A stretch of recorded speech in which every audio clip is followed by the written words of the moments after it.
Good afternoon. I am Chief John Thompson of the Greensboro Police Department, and I appreciate everyone here today in attendance as we make a community crime debrief and a collective call to action for those in the community. We have seen an alarming increase in homicides in our community. When I say alarming, so far this year we've had 36 homicides. In comparison, last year we had 41 homicides for the entire year. So here we are a little over 6 months in and already at the unfortunate and sad mark of 36 homicides. When we look back at the last 2 to 3 years, that also points to this trend that we're talking about. In 2020, we had 61 homicides. That was a record year of homicides for our community. We were better in 2021 and saw a reduction to 54 homicides. And even better, again, last year in 2022 with a reduction to 41 homicides. And so this trend, the meeting here today, this call to action, this invite of elected officials, community partners, and media is to really bring some attention to this alarming trend. What I would like to do is start out with and kind of bring some context and education to the homicides we're experiencing. Although every homicide is tragic for our community, the types of homicides and how they occur in our community vary differently. And unfortunately, as police, we don't necessarily have all of the options, all of the resources and tools as a police department to address some of these categories. So what I'd like to do is briefly just talk about how we are looking at homicides and the impact it has on community, and where we think as a police department we hope to make an impact, and where we want the community to step forward and assist the police department to try to address this horrible trend in what we're seeing with homicides. So with the 36 homicides that we have seen year to date, we have a category that we reference as domestic family violence homicides. And this includes violence between parents, children, partners, ex-partners, and partners that are related. So far this year, we've had 9 homicides in this category, which is about 25% of our homicides. It's very difficult for a police department to affect these homicides. We don't police inside people's homes. We don't police family relationships. And that is a challenge that we face as a police department, but as a community. And this is where we need one aspect of community help to address this violence. A second category that we kind of group homicides is community violence. And what we've seen so far, they're what we look at as kind of 2 subcategories in community violence. We look at stranger violence and we look at acquaintance violence.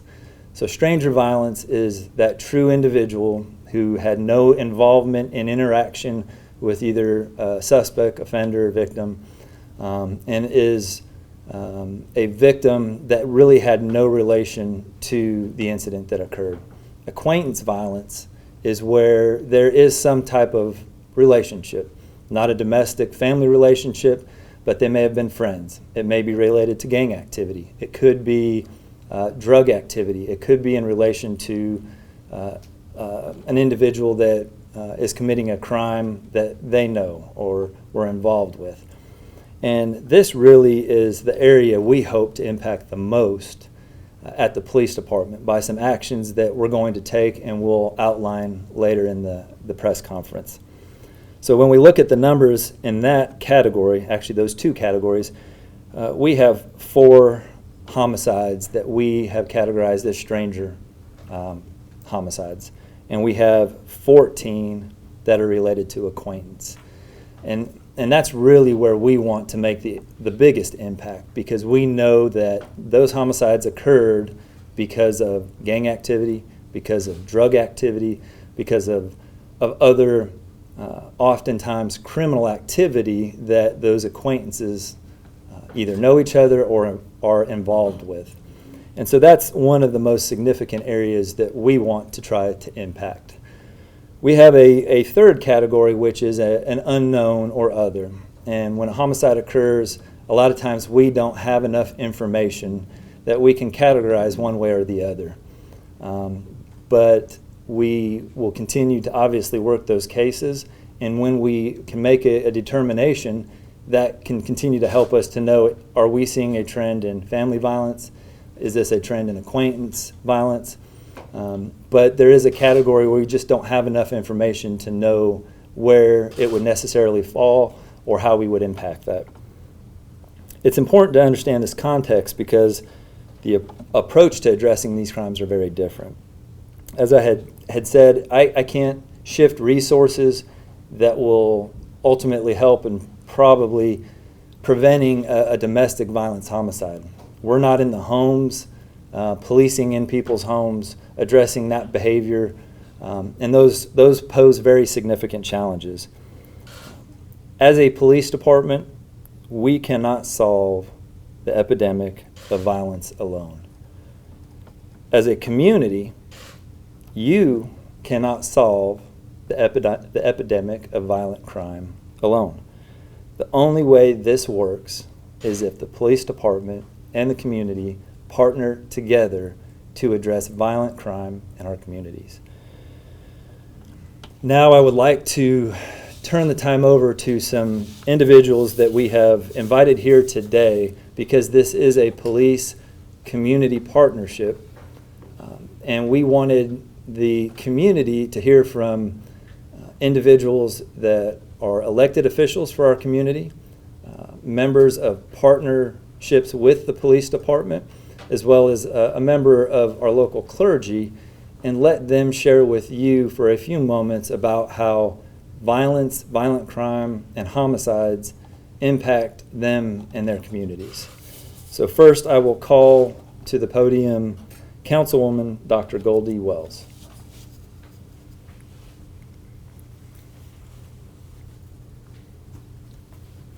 Thank you, Chief Thompson, and good afternoon to all of you. I am Dr. Goldie Wells, and I serve as a City Council representative for District 2. I want to thank Chief Thompson and the Police Department for the attention that they are drawing to this problem that we have in our community. And I thank you for the call to action. But I realize that they can't do it alone, and it takes us working together. District 1 and District 2, we have a serious problem, and we want to see what we can do about it. I'm greatly concerned about the homicides in our city. 13 of them have taken place in the district where I serve. So I'd like to share some statistics with you that can enlighten you as to why I'm so concerned. Of the 36 victims that have succumbed to violence in our community, 50% of those victims are black. 18% are black males, which is 50% of the number, and 10 black females, which is 29% of the homicides. There have been 5 white males, 1 Asian male, 1 Hispanic male, and 1 white female. That's why I'm so concerned. Councilwoman Hightower and I serve the districts that are predominantly black and brown folks. They're the people we serve. Those are the people that elected us to do what we could do to make their lives better. So we bear a burden that maybe some of the other councilmen don't have. The death rate in our black men and women is higher. It's a higher rate. And I'm very concerned. We are very concerned. I'm so glad that we are focusing on this community crisis that we have. That attention has been made to the problem. So when we hear now, so often we hear of someone being killed, and it's becoming so common that we pay little attention to it. But these are young people who are losing their lives, and it's senseless. It gives me a real burden, and I hope that some of you will feel the same pain that I do, because these are lives being lost. I'm sincerely hoping that there will be a change, and we have to do it together. Thank you very much.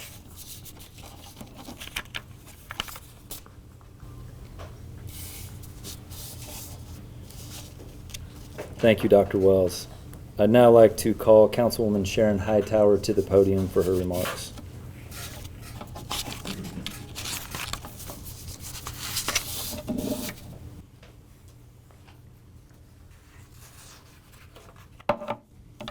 Thank you, Chief Thompson. Good afternoon, everyone. Thank you all for being here to this call to action.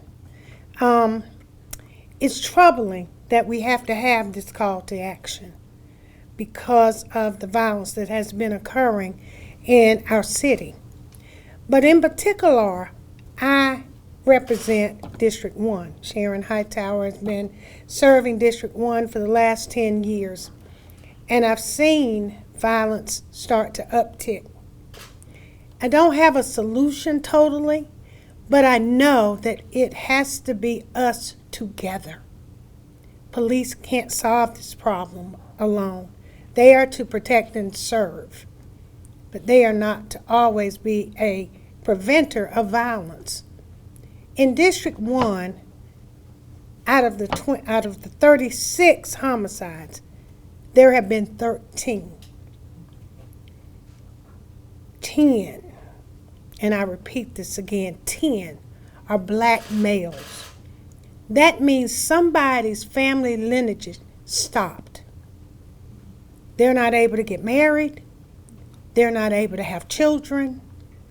They're not able to have an impact in their home. 3 of the deaths have been black females. They too have been stopped with their family lineage. And just recently, a 66-year-old black female lost her life. Whether random or intentional, it is troubling. We must get to the root of this violence. Is it systemic, as some say? Poverty? Is it economics?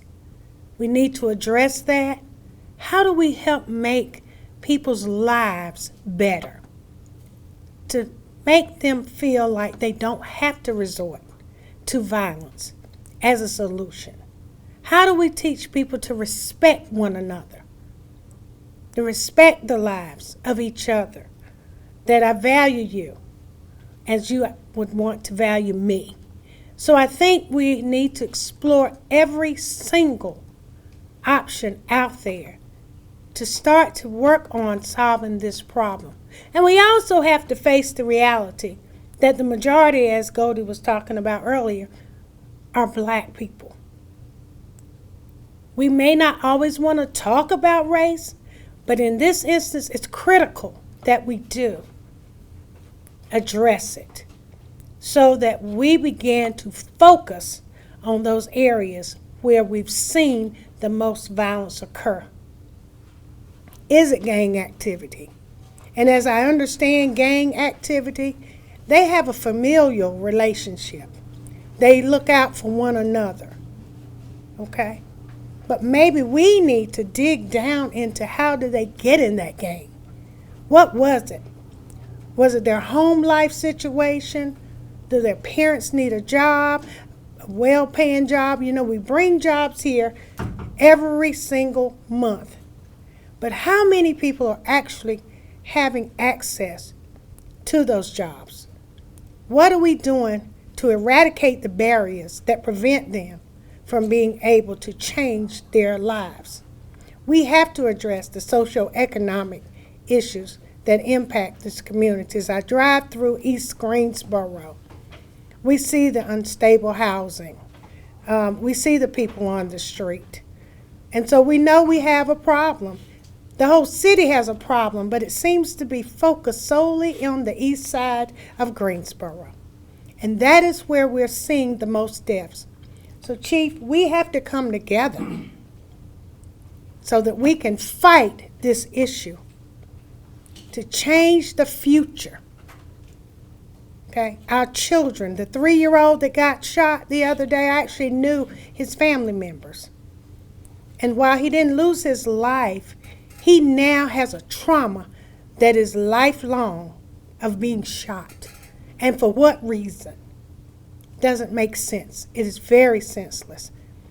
So I implore everyone in this community, our faith leaders, our elected officials, our community leaders, for us to come together, put aside any differences that we may have, and focus on the main issue, and that is to resolve the violence in this city. I don't want us to get to 61 numbers.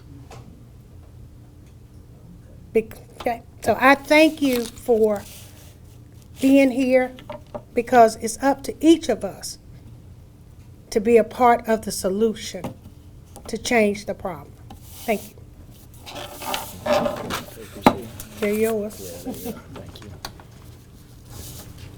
Thank you, Councilwoman Hightower. Now I ask that Pastor Johnny Edwards of the Grace and Truth Christian Fellowship Church please come to the podium for his remarks.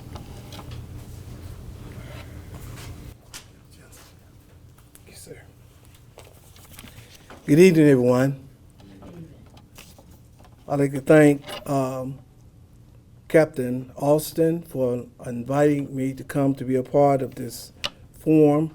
I want to thank his wonderful team that has worked with him in our community and doing the work of helping our community better itself. And they have done such a wonderful job.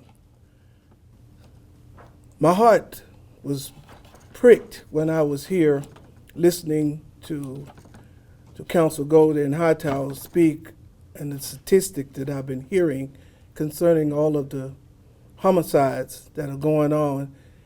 And my church is right in the middle of most of this.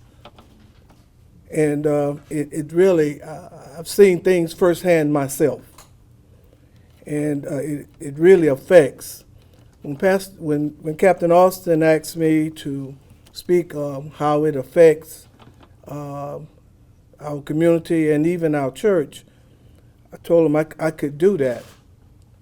Because homicides and other violent acts are causing a substantial harm in communities all over our country, but especially in racial segregated neighborhoods, as was spoken earlier. And with those homicides and violent action, there always follow a stigma or a discredit that follows those communities. Community violence is everyone's business. Not one single person in the community is not left out or have not been affected by it. In some kind of way, it harms us as it passes through. Such behavioral acts brings with it concerns that prevents other people from engaging in our community. In our community, when people hear of violent crimes, the community themselves, people don't feel free to go out walking. In my case, as pastor of a church there, some don't even feel like coming to even visit our church. When we at Grace and Truth ask or witness to other people about our church, and when they ask us about our location, there is a discredit response concerning the area. by some, not all, but it's there. Now, I am really blessed and pleased to be where the Lord has planted me to do the ministry. And I have witnessed a lot of changes there since I've been there 10 years for the better. But with the violence acts surrounding our community, the stigma and the discredit is still there. I think we must continue all to do more. Thank you, and God bless you. Thanks. Thank you.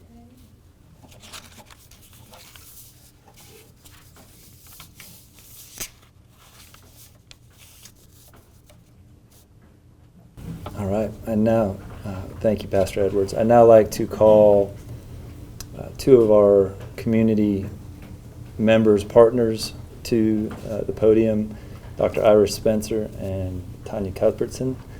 They represent two organizations that we work closely with that truly are, I think, an impact in the community, not just the community, but for our police department. And they represent the Mothers Standing Against Gun Violence and Families Against Senseless Killings. 63 homicides, 18 of them our babies, black babies. We're not discrediting any other race. I'm just want to speak to my race. 63 killings and 18 belong to our kids. Claremont had how many? District 2 had how many? We had 50% of them. We had 18 men and 10 women. They came out of Claremont. Most of them came out of Claremont. Claremont, I need to talk to y'all. Zale, Dominique, I need y'all to help us. Jean, I need y'all to help us to get Claremont under control. They need something over there. We need to get them some programs.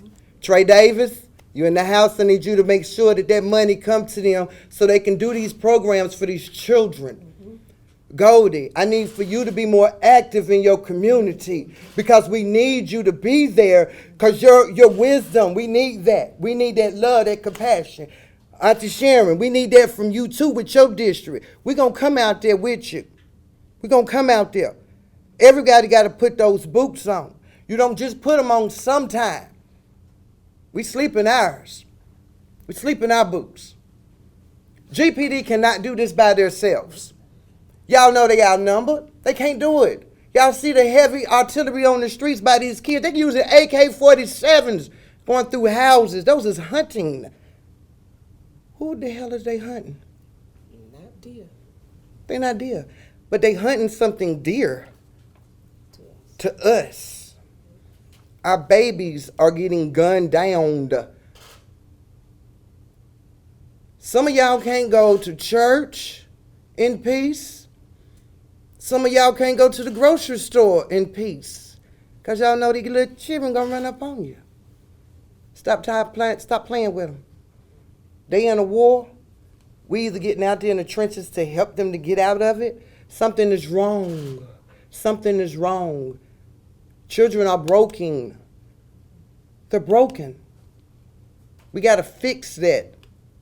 We got to all come to the table, sit down. We got to figure out how do we help them. This is not a fit-all solution either. We're going to have to customize them to each child. GPD cannot do this by themselves. We need some footwork on those streets. When those hot spots get hot, get out your bed, get off your comfort zone to come out there and let's stop it. Go to these doors. Go to Miss Surgeon. She's in Claremont. Go to Miss Surgeon and let's ask her what she needs. Ask her what she needs. Give her what she needs so she can help them babies. I'm tired of every time I turn around, these people are shooting. Find another solution. Can we get some boxing rings around here, please? Can we get some wrestling going on so we can get some of that aggression and that frustration up out of us? We angry. Y'all forgot we just went through COVID. That set us off even more because it isolated us from one another. Stop talking about what we can do. Some of us have the solution. Come and talk to us so we can assist in our community because it's our babies. We know what they need. We know what they're needing. It's not a guessing with us. We know what they need. And as far as the community coming forth to help these children, basketball coaches, football coaches, all y'all, we need all that help. I need all the men folk, all the women folk. Because we can't do this by ourselves, and GPD cannot do it by themselves. We are at 63. Look at how many homicides that is for 2023, and we was at 41 in 22. Thank you, Tanya.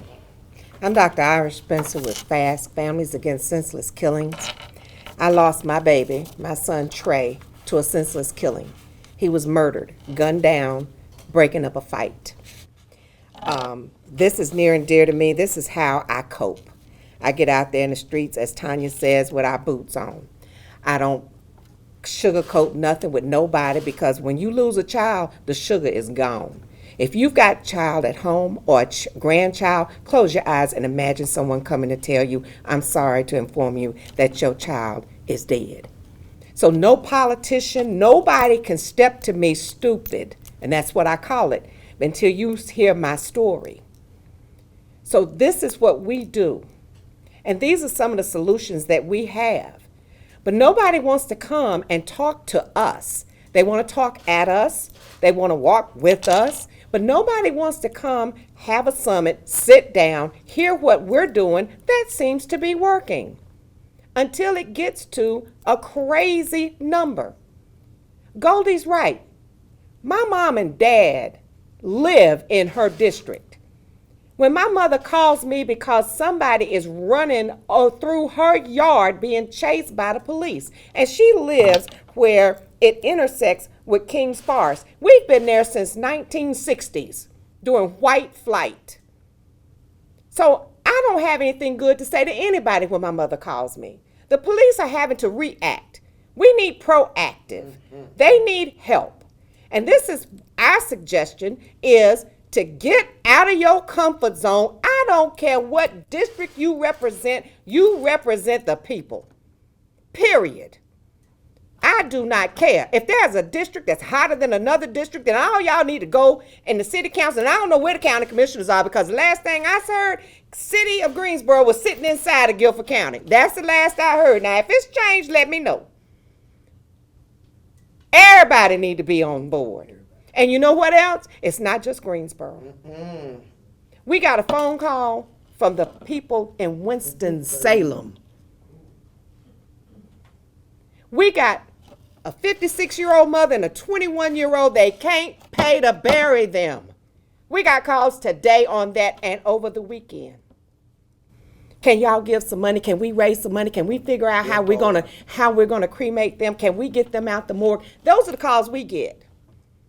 To me, I should be able to pass those calls along to some other people that want to say they care. But those are the calls that we're getting. Can you imagine? Somebody can't get somebody out the morgue, and when you come out the morgue, you got to go one or two places, a funeral home or a crematorium. And if you can't go, they're not going to let you put them in the back seat. That is what we're dealing with. We're dealing with the aftermath. So if you're out here causing the aftermath, I need you to please stop. We tired. That part. We are very, very tired. That part. The police department used to have this event that I was a part of many moons ago called a roundup. I might be saying it wrong. But it was a call to action. It was a task force call in. It was calling in. Well, they brought everybody in that was on strike too. And they had all these community organizations sitting, and they could talk to them and tell them, look, let me have you before you get to 3.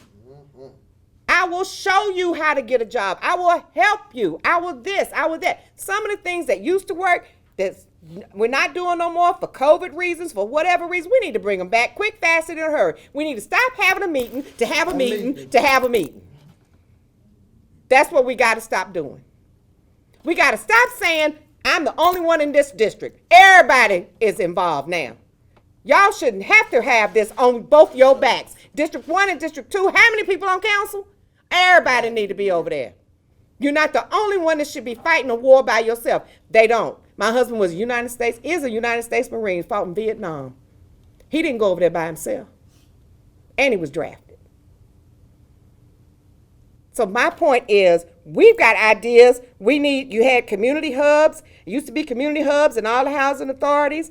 We need community hubs that we can put together. We've got big empty buildings. We got a big, large church, huge, with classrooms, sitting on MLK.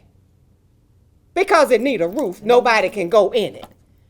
It can be a community hub. Folks need to be able to go somewhere safe. We got places on Phillips Avenue. I know she'll be a community hub. We got to work together.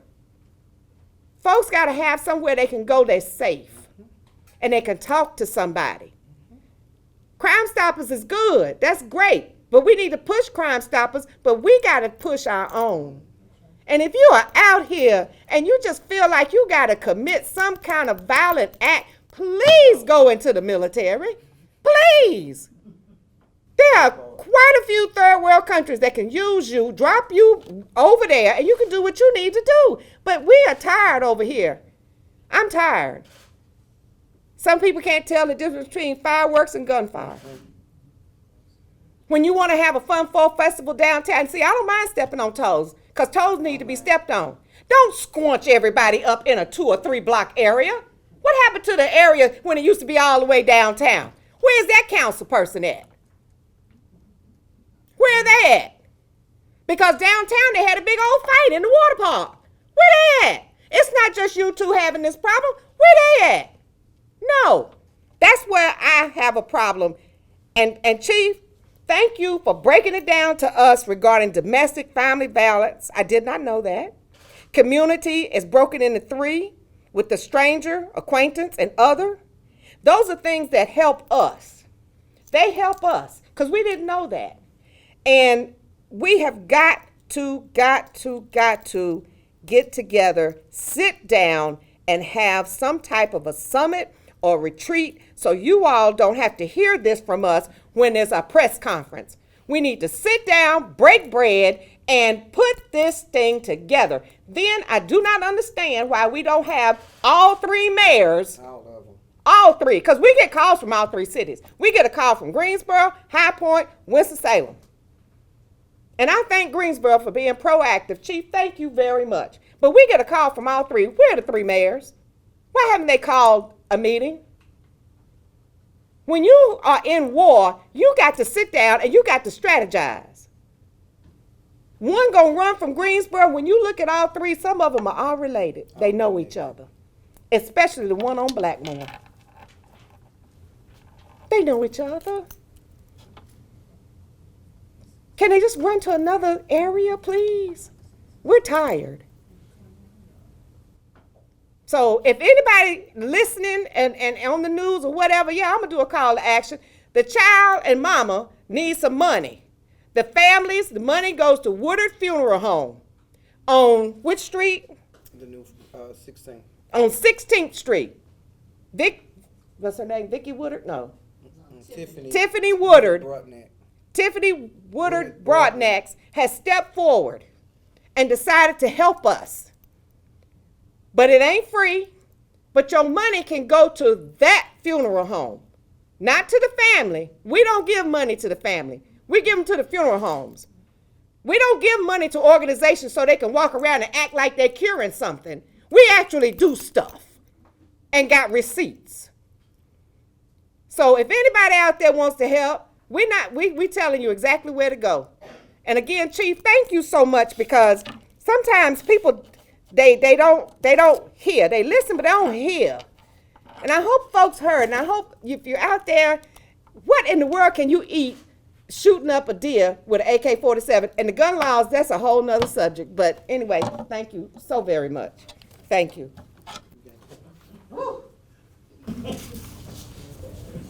Thank you, Tanya and Dr. Spencer. I won't ask here with everybody in the community, but those are two of our community members, two people that live here within the city who lost loved ones to gun violence.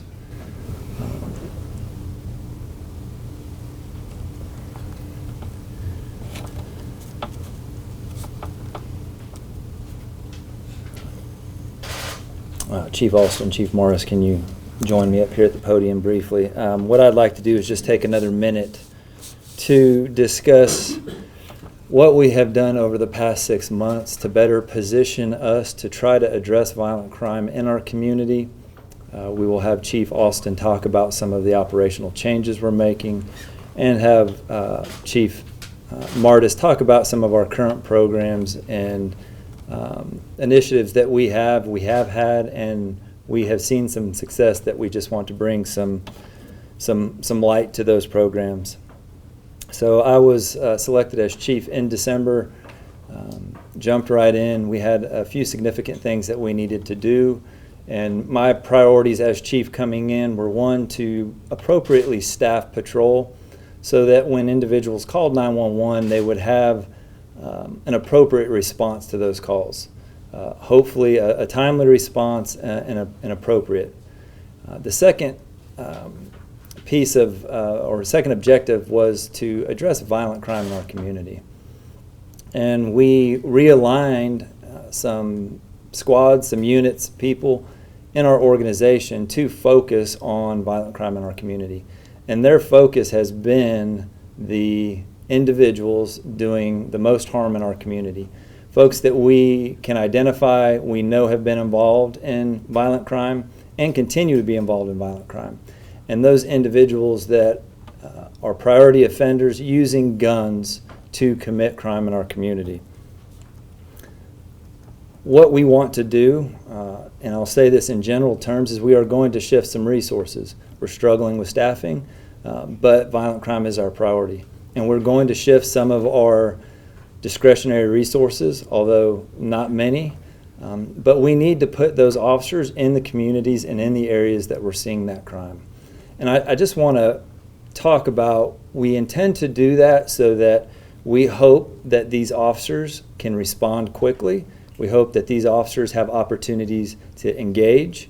But I want to make it very clear, the intention is not to send officers into communities that have been already victimized by violent crime and then come in and victimize them additionally with over-policing. That is not the intent of us shifting our resources. We do not want to over-police the communities that have already been victimized. But we need to position our officers in locations where we know there is a higher likelihood of crime to occur, in hopes that they can build relationships with that community, perhaps gain information that will help us, and provide our officers opportunities to intervene with these high priority offenders who are taking guns into the community. That is our focus. We are not coming in with a zero tolerance policy to over police these communities. We want to be there to help them and find ways to engage and intervene with those individuals that are coming into the communities to do harm. I'll now turn it over to Assistant Chief Alston to talk a little bit about our upcoming resource allocation. Thank you, Chief. Good afternoon, everyone. First, I would like to say is, as the department moves forward to try to continue our push to address violent crime, we will use the reallocation of squads and manpower to the communities and neighborhoods most affected by the recent increase in violent crime. Again, as the chief stated, the idea is not to come into a neighborhood and over police that neighborhood, but we need these neighborhoods to feel safe with us, and we also need the opportunity for our officers to come in and intervene when there is an incident or when the officers come in contact with these priority offenders. So this is our goal, to engage priority offenders in these neighborhoods and not to over police a neighborhood. Another approach is to utilize our violent crime reduction team, who will focus on these high priority offenders and confiscate illegal guns. Also, what we need the community to understand is you must shape your own community. You can't use the police department to shape your community. You must step in and build your community to the way you want it to look. We are here to assist you with crime and things that are going on that's illegal in your neighborhood, but you must take the initiative, shape your neighborhood to the way you want it to be, get everyone involved, and make it a good place that you feel safe, and we're here to support you. And another thing that I like to mention, and this is my last point, is enforcement is not always the answer. Non-enforcement is very important, and what I mean by that is the officers must come into the neighborhoods with not enforcement on your mind, but getting out, bonding with the citizens in the community, getting out, talking with them.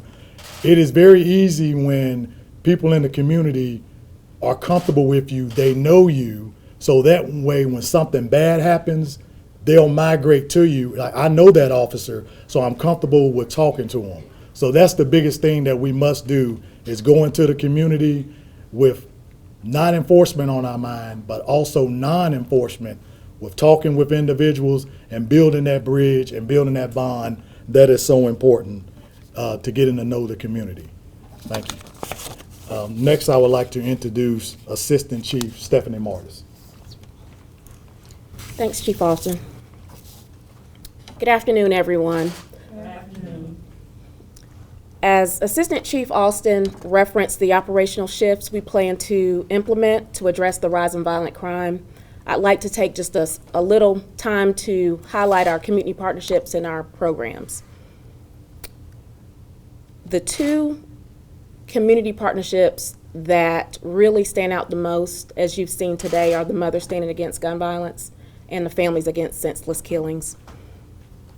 Their partnership and collaboration has truly enhanced the trust and the transparency and the communication between the community and the police department.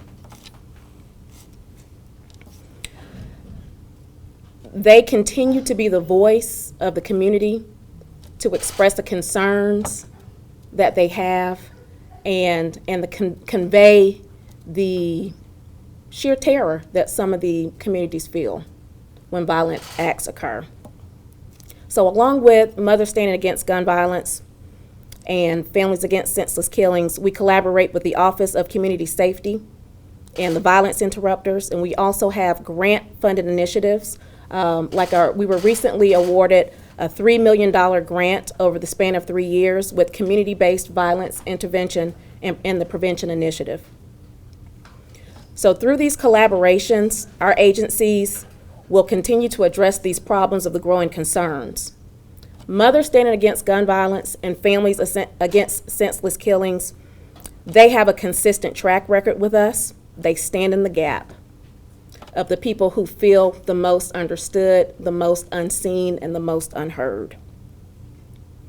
In addition, with these community partnerships that we have and our grant funding that we've been able to be awarded, we would like to continue to push the message of our Gun Stoppers program and our Crime Stoppers program. Crime Stoppers has been in existence for over 40 years.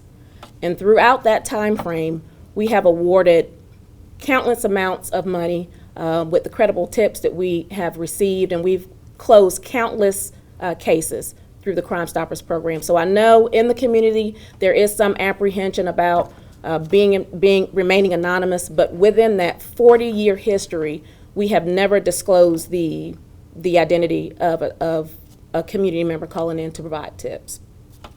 In addition, with Crime Stoppers, Gun Stoppers was implemented in 2017, and this is a unique program because it targets the illegal possession of firearms. Over a span of 5 years or so, we have been able to seize about 220 illegal firearms off the streets. So it's a program, there are two programs that are really significant, and they really assist us in closing these cases and solving these unsolved crimes. So it's easy to get in contact with Crime Stoppers. All you have to do is call 373-1000, or you can text P3 TIPS to call in a tip, and you can remain anonymous.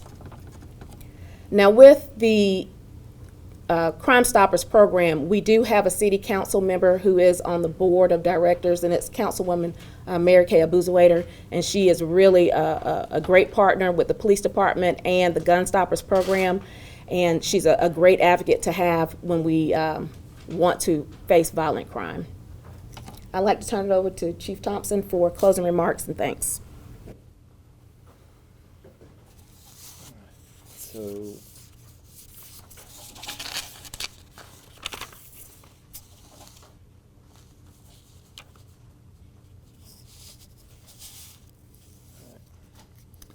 I know we've communicated a lot to those here today in support of the police department and in support of partnerships with the police department and the community.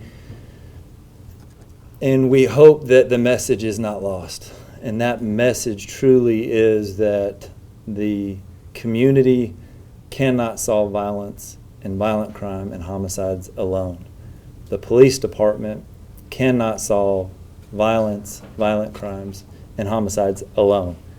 It's going to take both of us to do that.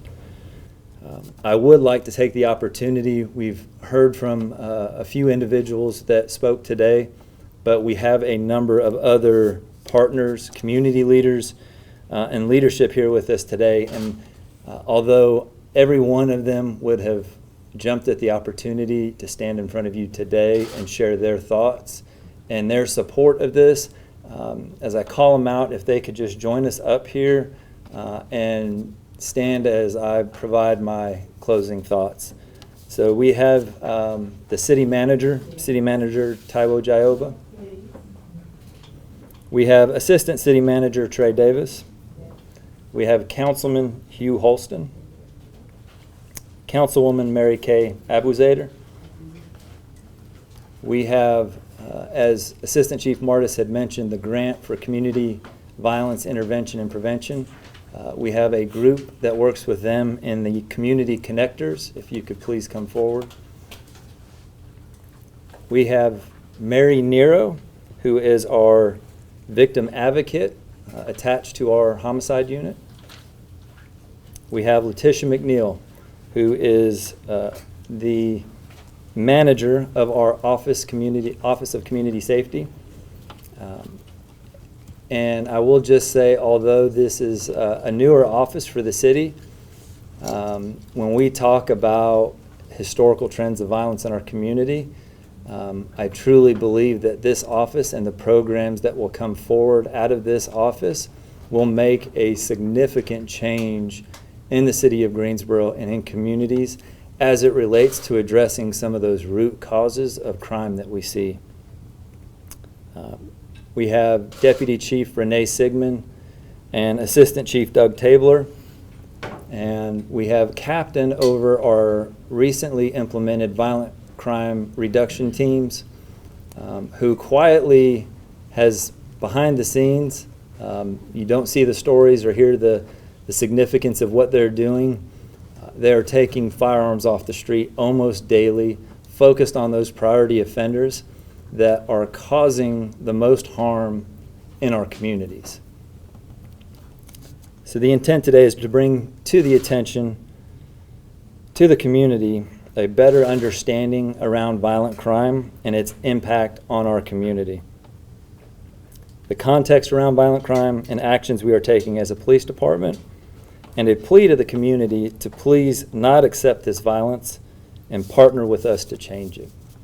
And I'll just say this one more time because I think this is, if anything, the most important takeaway from this call to action, this community briefing, is that we as a police department cannot solve the issue of violent crime and homicides. We cannot do it. You as a community alone cannot solve violent crime. You cannot solve the issue that we're seeing with homicides by yourself. Please partner with us, get involved with us, Let us work together to try and solve this issue that we're seeing in our community today. Thank you.